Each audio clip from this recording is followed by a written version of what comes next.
Graines de business, l'émission radio hebdomadaire sur l'entrepreneuriat à Taïwan, présentée par Valentin Floquet sur le service français de Radio Taïwan International. Retrouvez toutes les informations de l'émission sur la page Facebook dédiée Graines de business, mais aussi sur mon compte Twitter personnel ValFR84, dans lequel je partage également des informations plus généralistes sur Taïwan et l'Asie.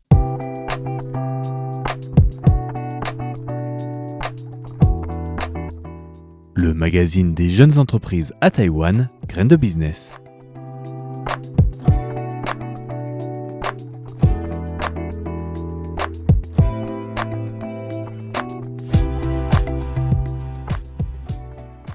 Bienvenue pour ce nouveau numéro de Graines de business. Merci à tous ceux qui suivent l'émission régulièrement et bienvenue à tous les auditeurs. Aujourd'hui, nous allons continuer tout simplement notre sujet d'il y a 2 semaines exactement, sur lequel nous avions commencé en fait l'interview de John Fan, cofondateur de Pick Collage, une application qui a pris naissance à peu près en même temps que les applications mobiles et qui a déjà été téléchargée à plus de 250 millions de fois. Et peut-être que vous l'avez déjà téléchargé, si ce n'est pas le cas, en tout cas 250 millions de personnes l'ont déjà fait. Et l'expansion est encore en cours, il y a encore de nouveaux projets, c'est ce dont nous allons parler partiellement aujourd'hui, tout en parlant également d'autres sujets un peu plus en lien avec ce dont nous parlions dans la première partie, sachant que donc il s'agit un petit peu de l'évolution de la société, de pourquoi Taïwan, etc.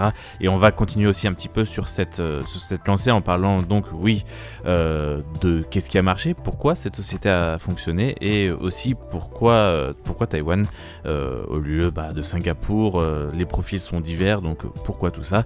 C'est ce dont nous allons parler aujourd'hui dans ce nouveau numéro de Graines de business. Et nous allons donc tout de suite commencer par le fait que Pick Collage, malgré son corps très social, on en avait parlé la dernière fois, l'idée de travailler avec les émotions des utilisateurs est très important pour l'entreprise. Et John Fan va un peu élargir en disant que au final, ce n'est peut-être pas forcément l'intégralité des services qu'ils veulent proposer, et il ne s'arrête pas qu'à cette dimension des émotions et du lien avec les utilisateurs entre eux. Je pense que nous ne sommes pas limités par ça. En plus, nous développons régulièrement de nouveaux produits, particulièrement dans des domaines que nous reconnaissons comme n'appartenant pas à la base de notre plateforme. Je pense par exemple aux petites entreprises et l'utilisation marketing. Ça nous arrive de voir des gens qui ont des boutiques ou leur studio de yoga qui utilisent notre application pour faire des brochures. Nous voulons que l'application soit pratique aussi pour ces utilisateurs particuliers.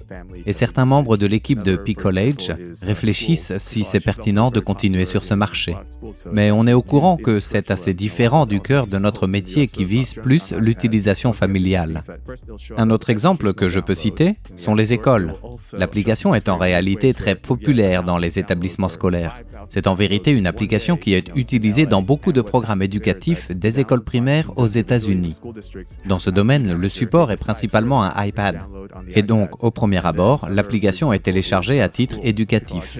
Et ce modèle-là dévoile encore des comportements particuliers.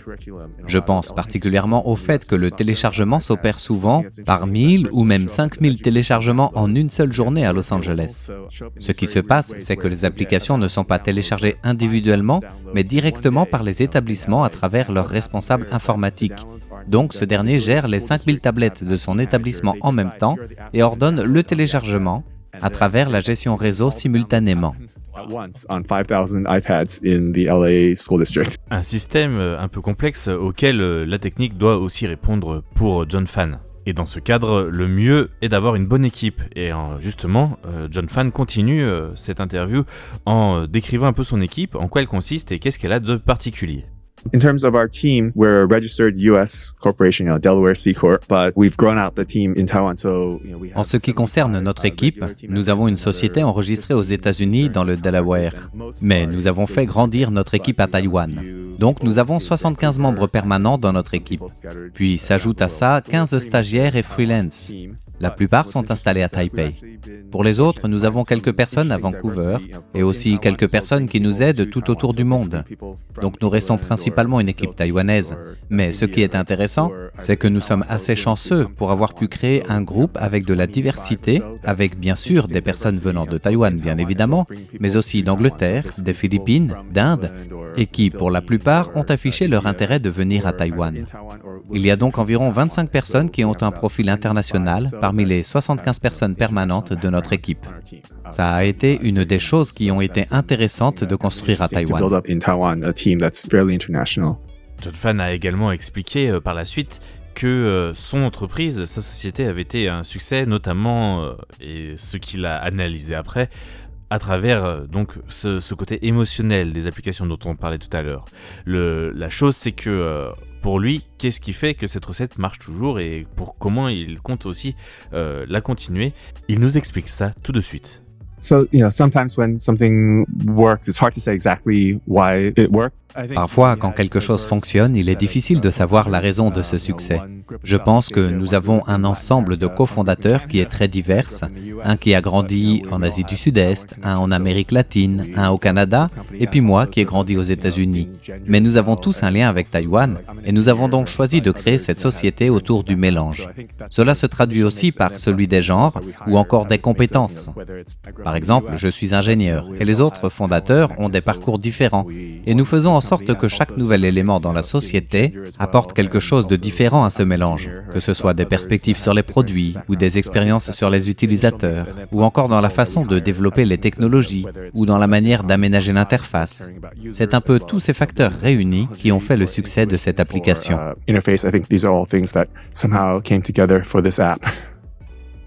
Après, comme on disait en début d'émission, John Fan a choisi de travailler à Taïwan, de mettre sa base, le cœur de son entreprise à Taïwan. C'est une chose qui n'est pas quand même commune pour des entrepreneurs asiatiques et notamment taïwanais qui ont grandi aux États-Unis. Il nous explique ici quelle a été la raison de son choix et qu'est-ce qu'il trouve comme atout à Taïwan de particulier par rapport aux autres endroits. In terms of the Taiwan ecosystem, I think it's something that's pretty obvious from, the strong companies that Taiwan has, the ones. En ce qui concerne l'écosystème des startups à Taïwan, la première chose qui me semble évidente est la base entrepreneuriale de l'île, avec ses modèles de très grandes sociétés qu'on retrouve dans tous les médias à travers le monde, comme TSMC ou Mediatek. Cela montre que Taïwan est très fort en ingénierie. Mais ce qui est moins connu, c'est que Taïwan a des talents très intéressants dans le design et la création. Ça ne paraît pas comme cela, mais en Asie, Taïwan a un esprit créatif intéressant.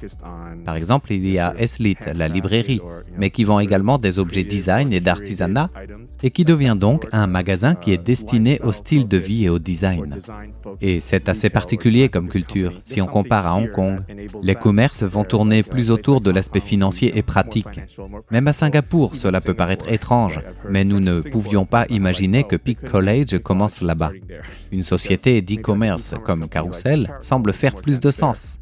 À Taïwan, l'environnement est plus adéquat et les gens qui postulent ont plus l'intention de s'investir dans le projet de l'entreprise. Et nous avons la chance d'avoir des talents qui auraient pu aller travailler pour TSMC, mais qui sont plus intéressés à travailler dans quelque chose de plus créatif et aient un impact pour créer du plaisir aux gens à travers le monde. Donc je crois que c'est la clé. L'environnement à Taïwan propice à produire des choses créatives. John Fan, là maintenant, va nous expliquer aussi un petit peu les inconvénients pour lui de travailler à Taïwan et personnellement, ce qu'il trouve le plus compliqué est une chose très très liée à l'actualité de sa société, qui est ce qu'on appelle le scaling et trouver des personnes compétentes pour pouvoir réaliser ce scaling de manière plus fluide. Taïwan est un bon endroit pour diriger une société. C'est une chose que je veux partager avec les auditeurs. La première chose est que le pays est sûr, les infrastructures sont bonnes, ce qui fait que les personnes ont accès facilement à l'entreprise, peu importe d'où ils viennent. Cela semble des détails basiques, mais si vous avez déjà essayé de créer votre société à San Francisco, il y a des problèmes de coût et de praticité pour les personnes qui y vivent. Mais il reste quand même une grande difficulté. C'est que Taïwan n'a pas encore assez de connexion avec les autres réseaux. Et c'est difficile, par exemple, de se connecter avec le Canada ou les États-Unis à cause du fuseau horaire. Et donc, faire le pont pour donner un bon service client a été une grande difficulté. C'est la première chose. La seconde est que, maintenant que nous grossissons, nous avons besoin d'un groupe de talents expérimentés, des personnes qui sont déjà passées par les situations que nous devons résoudre et qui sont capables d'accompagner la société à passer de 50 personnes à 500 personnes. Et normalement, on trouve ce genre de talent dans des plus gros centres de start-up comme New York, San Francisco ou encore Beijing, où des personnes ont déjà fait l'expérience d'un scale-up et qui savent comment faire la transition de manière plus fluide et savent prévenir le chaos qui nous attend. Et donc à Taïwan, soit ce sont des personnes qui ont fait l'expérience de petites sociétés mais ont toujours connu le travail dans ce type de société, soit ce sont des personnes qui ont toujours travaillé dans des grosses entreprises et ne sauront pas mettre les mains dans le cambouis, et vont imaginer que la structure est déjà en place sans savoir comment la mettre en place. C'est ce qu'on appelle en entrepreneuriat le messy middle. Et trouver les personnes pour piloter cette phase est très difficile. C'est notre nouveau défi actuellement. Notre équipe est composée de cofondateurs et de directeurs de service, mais nous avons besoin de quelques-uns supplémentaires pour nous aider à atteindre cette nouvelle étape. Et pour finir cet entretien, eh bien John Fan nous explique un petit peu quelle est sa vision et quel est le futur de son application et plus généralement le futur des applications mobiles et qu'est-ce qu'il voit en tout cas pour le devenir de ces applications mobiles et qu'est-ce qui va beaucoup changer dans ces applications. Petit indice, il y a de l'intelligence artificielle en lien avec tout ça. I think with the shift to TikTok and Instagram Reels, sort of copying TikTok, that just Je pense qu'avec la transition vers TikTok et l'évolution d'Instagram qui copie clairement TikTok, les personnes tendent à partager plus de vidéos que de photos. Il y aura de plus en plus de demandes pour assister les personnes à prendre des vidéos et nous travaillons donc à créer plus de collages animés, ce qui nous permet de prendre des photos qui tendent plus à se rapprocher aux applications d'édition vidéo. Et nous utilisons aussi l'intelligence artificielle pour faire du montage automatique et choisir les moments les plus intéressants d'une vidéo de 3 minutes et la transforme en une vidéo super dynamique de 20 secondes. Quelque chose de très court mais qui résume bien votre vie. Donc c'est une des tendances que nous observons, le passage de la photo à la vidéo. Et l'autre, c'est bien sûr l'intelligence artificielle générative et la façon dont le machine learning s'insère peu à peu dans vos vies et qui permet d'analyser les informations de manière plus globale. Et maintenant, l'intelligence artificielle est même capable de générer des choses créatives, comme avec GPT-3 ou DALL-E, qui peuvent créer une image ou un texte à partir d'un prompt. Mais le plus grand effet ne sera pas sur les créatifs en eux-mêmes, mais plutôt sur les personnes qu'on appelle les exécutants, qui vont devoir réapprendre leur travail. Et pour moi, l'intelligence artificielle aura le même impact sur les cols blancs que la première révolution industrielle et l'automatisation ont eu sur les cols bleus au siècle dernier. Cela provoquera certainement un gros problème de société.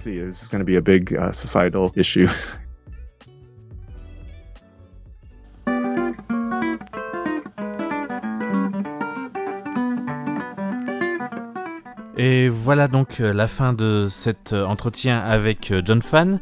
J'aime beaucoup la fin de sa vision avec sa vision du futur, etc. Je trouve ça très intéressant de voir en fait que l'intelligence artificielle, les vidéos, on le voit déjà, et tout ça on le voit déjà, on en entend beaucoup parler dans les médias généraux.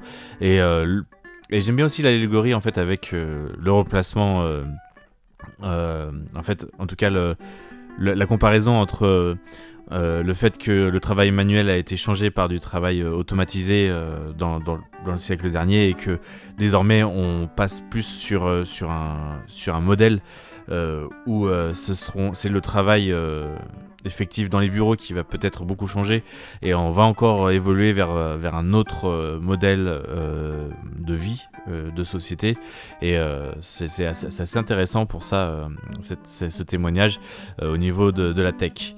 En tout cas, pour cette émission, cela se termine aujourd'hui. Nous nous revoyons la semaine prochaine. Je peux déjà vous annoncer que ce sera un entretien et je vous remercie d'avoir écouté Radio Taïwan International et l'émission Graines de Business et vous dis à bientôt. C'était Valentin Floquet. Excellente journée à tous.